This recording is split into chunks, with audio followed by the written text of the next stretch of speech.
நமச்சிவாய சிவாய நம. அனைத்து தமிழ் உள்ளங்களுக்கும் கனிவான வணக்கங்கள். 60 தமிழ் ஆண்டுகளில் இப்போது பிறக்க இருப்பது குரோதி வருடம். இது 60 ஆண்டுகளில் 38வது வருடம். தற்போது இந்த தமிழ் புத்தாண்டு பிறக்கும் சமயத்தில் மேசத்தில் சூரியன் குரு, கன்னியில் கேது, கும்பத்தில் செவ்வாய் சனி, மீனத்தில் புதன் சுக்கிரன் ராகு என்ற கிரக அமைப்பு காணப்படுகிறது. அதோடு இந்த வருடத்தில் மேசத்தில் இருந்து ரிஷபத்திற்கு குரு பகவான் இடமாறும் இடப்பெயர்ச்சியும் நடக்க இருக்கிறது. ஆண்டின் துவக்கத்தில் மேசராசியில் சஞ்சரிக்கும் குரு பகவான் மே 1, 2024 முதல் ரிஷபராசிக்கு சென்று கன்னி, விருச்சகம், மகரம் ஆகிய ராசிகளை பார்வையிடுகிறார். வருட கிரகங்களில் அதிக வருடம் ஒரு ராசியில் பயணம் செய்யும் கிரகமான சனி பகவான் 29/3/2025 வரை கும்பராசியில் ஆட்சி பலம் பெறுகிறார். மேசம், சிம்மம், விருச்சகத்தை பார்க்கிறார். அதன் பிறகு மீனராசிக்கு செல்லும் சனி பகவான் ரிஷபம், கன்னி, தனுசு ராசியை பார்வையிடுகிறார். வருடம் முழுவதும் மீனராசியில் ராகுவும் கன்னி ராசியில் கேதுவும் சஞ்சரிக்கிறார்கள். இந்த குரோதி ஆண்டில் மேன்மையான பலன் பெறும் ராசிகள் மேசம், கடகம், கன்னி, விருச்சகம், மகரம். ஒவ்வொரு தமிழ் புத்தாண்டு வருடம் பிறக்கும் போது சூரிய பகவான் தனது உச்ச வீடான மேசத்தில் சஞ்சரிப்பார். ஆனால் இந்த குரோதி வருட புத்தாண்டை சிறப்பிக்கும் வகையில் குருவும் மேசராசியில் நிற்கிறார். இது போன்ற கிரக அமைப்பு 12 ஆண்டுகளுக்கு ஒருமுறை மட்டுமே உருவாகும். காலபுருஷ 5ஆம் அதிபதியும் பூர்வ புண்ணியஸ்தான அதிபதியுமான சூரியனுடன் காலபுருஷ 9ஆம் அதிபதி பாக்கியாதிபதியுமான குரு சேருவதால் தர்மம் தலைத்தோங்கும், ஆன்மீக நாட்டம் அதிகரிக்கும், ஆன்மீக ஸ்தலங்கள் புனர் அமைக்கப்படும், தொழில் முனைவோர் ஏற்றம் காண்பர். இந்த வருடம் முழுவதும் நிலவக்கூடிய கோல்சார நிலைகளின் அடிப்படையில் இந்த ஆண்டு நன்மை தீமைகளின் அளவு அவரவர் செயல்களால் கூடவோ குறையவோ கூடிய ஆண்டாக இருக்கும். மக்களிடையே உதவும் மனப்பான்மையும் பக்தி மார்க்கத்தில் நாட்டமும் அதிகரிக்கும்.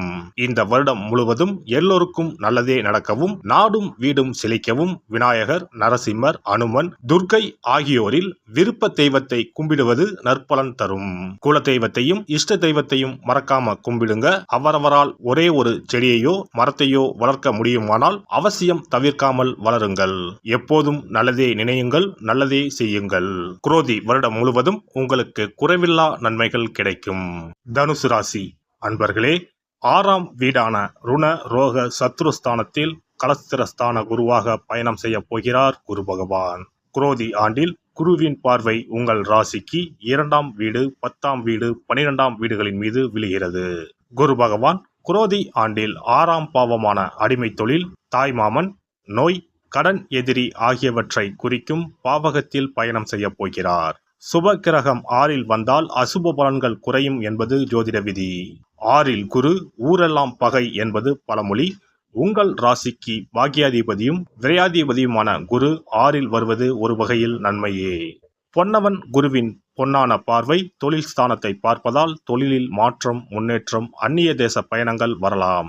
இதுவரை படித்து வேலையில்லாமல் இருந்தவர்களுக்கு நல்ல வேலை கிடைக்கும்.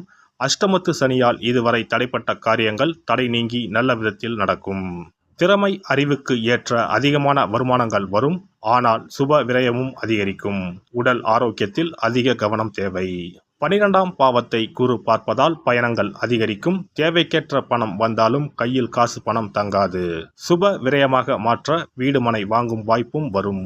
இதுவரை தடைப்பட்ட கிரக பிரவேசம், திருமணம் போன்ற சுபகாரியங்கள் மனமளவென நடைபெறும். வருமானத்தை எல்லாம் நல்ல விஷயத்திற்கு செலவு செய்வீர்கள். ராசிக்கு 2ஆம் இடத்தை ராசிநாதன் குரு பார்ப்பதால் குடும்பத்தில் அமைதி நிலவும். பணம் பல வழிகளில் இருந்தும் வரும். வாக்கு நாணயத்தை காப்பாற்றி விடலாம். உங்கள் ராசிக்கு 2 மற்றும் 3ஆம் அதிபதியான சனி பகவான் 3ஆம் வீட்டில் ஆட்சி பெற்று ஆண்டு முழுவதும் பயணம் செய்வதால் இந்த ஆண்டு நீங்கள் எடுக்கும் புதிய முயற்சிகள் அனைத்தும் வெற்றியடையும். தைரியம், தன்னம்பிக்கை கூடும். 7.5 சனிகாலம் முடிவுக்கு வந்துவிட்டது. சனி பகவான் கும்பராசியில் இருந்து உங்கள் ராசிக்கு விரயஸ்தானம், பஞ்சமஸ்தானம், 9ஆம் இடமான பாக்கியஸ்தானத்தை பார்வையிடுகிறார். சமுதாயத்தில் மதிப்பு மரியாதை அதிகரிக்கும். உங்கள் உழைப்புக்கு லாபம் கிடைக்கும். தொழிலில் படிப்படியாக முன்னேற்றம் கிடைக்கும். ஆண்டின் இறுதியில் சனி பகவான் 4ஆம் வீடான மீனராசிக்கு இடப்பெயர்ச்சியாகி ராகுவுடன் பயணம் செய்கிறார். அர்த்தாஷ்டம சனி ஆரம்பம் ஆவதால் ஆரோக்கியத்தில் அக்கறை காட்டுவது அவசியம். குரோதி ஆண்டு முழுவதும் 4ஆம் வீட்டில் ராகுவும் தொழில் ஸ்தானத்தில் கேதுவும் அமர்ந்து பயணம் செய்வது சிறப்பான அம்சமாகும். வீட்டில் மகிழ்ச்சியும் உற்சாகமும் அதிகரிக்கும். சிலர் புதிய வீடு மாறுவீர்கள். சிலருக்கு வேலையில் மாற்றம் ஏற்படும். புதிய வேலைவாய்ப்புகள் தேடி வரும். பொறுமையோடு இருந்தால் இழப்பை சரி செய்யலாம். இழந்த செல்வாக்கை திரும்ப பெறலாம். பொருளாதார நிலை சீரடையும். அம்மாவின் உடல் ஆரோக்கியத்தில் அக்கறை காட்டுங்கள். திடீர் மருத்துவ செலவுகள் வர வாய்ப்புள்ளது. வெள்ளிக்கிழமை ராகு காலத்தில் துர்க்கைக்கு விளக்கேற்றி வழிபடுங்கள். வருட பிறப்பன்று நாம் செய்யும் செயல்கள் அனைத்தும் அந்த வருடம் முழுவதும் நமது வாழ்க்கையை வளப்படுத்தும் என்பது ஐதீகம். அதனால் இந்த பதிவில் தமிழ் புத்தாண்டாகிய சித்திரை முதல் நாள் என்னென்ன செய்ய வேண்டும், என்ன செய்யக்கூடாது என்பதனை பற்றி தெரிந்து கொள்ளலாம். தமிழ் மாதத்தின் முதல் மாதமான சித்திரையில் தமிழ் புத்தாண்டு தொடங்குகிறது. மா, பலா, வாழை ஆகிய முக்கணிகள், வெற்றிலை, பாக்கு, நகைகள், நெல் முதலான மங்கள பொருட்கள் கொண்ட தட்டை வழிபாட்டறையில் வைத்து அதை புத்தாண்டு அதிகாலையில் காண்பது புனிதமாக கருதப்படுகின்றது. புத்தாண்டு அன்று அதிகாலையில் நீராடி கோலமிட்டு புத்தாடை அணிந்து கோவிலுக்கு சென்று வழிபடுவது நல்லது. அன்றைய தினம் அறுசுவைகளும் இடம்பெற்றிருக்கும் உணவை படைப்பது முறையாகும். அன்றைய நாளில் இனிப்பு, கசப்பு, உப்பு, காரம், துவர்ப்பு, புளிப்பு ஆகிய 6 சுவைகளும் இருக்குமாறு உணவானது அமைவது சிறப்பு. பொதுவாக நல்ல நாட்களில் பாகற்காய் சேர்ப்பது இல்லை. ஆனால் தமிழ் புத்தாண்டு அன்று அத்தனை வகையான சுவைகளும் இடம்பெற்ற படையலை படைப்பது விசேஷம் ஆகும். அனைத்தும் கலந்ததுதான் வாழ்க்கை என்பதை உணர்த்தவே இவ்வாறு அறுசுவை உணவு புத்தாண்டின் தொடக்கத்தில் படைக்கப்படுகிறது. சித்திரை மாத பிறப்பு என்பதால் கோடை காலத்தின் துவக்கத்தில் இருக்கிறோம். கோடை காலத்திற்கு உகந்த தானங்களை எல்லாம் புத்தாண்டின் துவக்கத்தில் செய்வது நல்லது. தோஷங்கள் நீங்கி வாழ்வு மலர உங்களால் முடிந்த அளவிற்கு குடை தானம், செருப்பு தானம், விசிறி தானம் ஆகியவற்றை செய்யலாம். மேலும் நீர்மோர் பந்தல் அமைப்பது, தண்ணீர் பந்தல் அமைப்பது போன்றவற்றை செய்வதால் உங்களுடைய கர்மாக்கள் அனைத்தும் தீரும். பறவைகளுக்கு, விலங்குகளுக்கு வீட்டின் வாசலில் தண்ணீர் வைப்பதும் சிறப்பு. தமிழ் புத்தாண்டு அன்று இறை வழிபாடுகளில் ஈடுபடுவதும் உங்களை மென்மேலும் வளரச் செய்யும். இளநீர், நுங்கு, விளாம்பழம், தர்பூசணி போன்ற குளிர்ச்சி மிகுந்த பழங்களை வாங்கி தானம் செய்வதும் நீங்கள் சாப்பிடுவதும் மிகவும் நல்லது.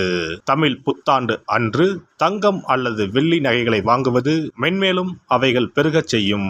அதுபோல கல்லுப்பு, மஞ்சள், குங்குமம், வெற்றிலைப்பாக்கு, பழம் ஆகிய மங்கள பொருட்களை வாங்குவதும் குடும்பத்தில் மென்மேலும் லட்சுமி கடாட்சத்தை உண்டு செய்யும். அசைவம் சாப்பிடுவது, நகம் வெட்டுவது, முகச்சவரம் செய்வது, முடி வெட்டுவது போன்ற செயல்களை இந்நாளில் கட்டாயம் செய்யவே கூடாது. வீட்டில் இருக்கும் ஒட்டடைகளை அகற்றக்கூடாது.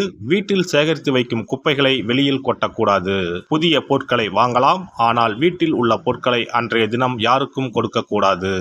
மேலும் யாருக்கும் கடன் கொடுக்க கூடாது. கடன் வாங்கவும் கூடாது. தமிழ் புத்தாண்டில் செய்ய வேண்டியவைகளை செய்து, செய்ய தவிர்க்க வேண்டியவைகளை தவிர்த்து வளமாக வாழ தமிழ் அன்னையை வணங்குவது சிறப்பு.